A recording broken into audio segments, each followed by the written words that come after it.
ლიზა ბათიაშვილი თბილისში დიუპუას ფრანგული ატელიეს მიერ რესტავრირებული ინსტრუმენტებით დაბრუნდა და დღეს ნიჭიერთა 10 წლებს ესტუმრა.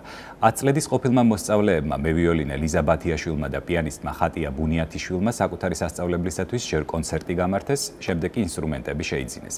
დღეიდან ნიჭიერთა 10 წლეთის მუსიკოსს და უმცროს თაობას 1900 წელს დამზადებულ ფრანგულ ანტიკვარულ ვიოლინოებზე დაკვრა შეეძლება. მარიამ ყანჩაველი დეტალებით. ორი მათგანი არის სკოპიო, ერთი არის ამატის სკოპიო და მეორე არის სტრადივარიუსის სკოპიო.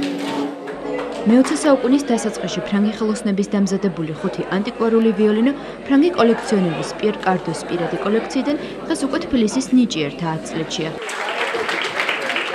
ახალგაზრდა მევიოლინე უკვე წლებია ევროპაში ცხოვრობს, თუმცა იდეა, რომელიც თბილისში დატოვებულ ნიჭიერთა 10 წლებს აკავშირებდა, პიანისტ ხატია ბუნიათაშვილთან ერთად განახორციელა.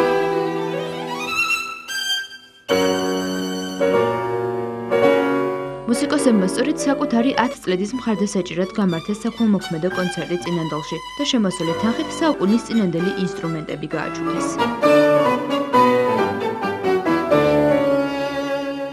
ჩაფიქრებული მქონდა უკვე რამდენიმე წელიწადია, რომ აი რაღაც ინსტრუმენტები ჩამოვიტანო ვიოლინოები, იმიტომ რომ ვიოლინოების შოვნა ძალიან ძნელია, კარგი ინსტრუმენტების. და ვიცი რამდენად მნიშვნელოვანია ბავშვებისთვის და ეს мотиваცია არის, როცა კარგი ინსტრუმენტზე დაუკრავენ, უკეთესად დაუკრავენ, მეც იმეს ადინებენ. და ძალიან ბედნიერია, რომ ყველა ეს ბავშვი მოვიდა დღეს. იქმნება სიმებიანი ინსტრუმენტების კოლექცია. ეს მათი აი საკუთრება იქნება და ყოველწლიურად გადაწყვეტს კომისია, რომელმა მოსწავლემ დაიმსახურა, რომ ერთი წლით მინიმუმ ექნება საშუალება, რომ კარგ ინსტრუმენტზე დაუკრას. შეგრძნებების მუსიკოსი, ამ ევროპული შეფასების გამო ფრანგულ-გერმანული არხიკულტურაზე არტე ლიზა ბათიაშვილის პორტრეტით დაინტერესდა.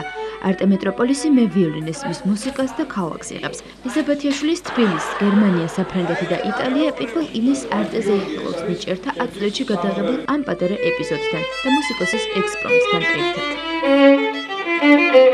მომავალი გვჭირდება ჩვენ.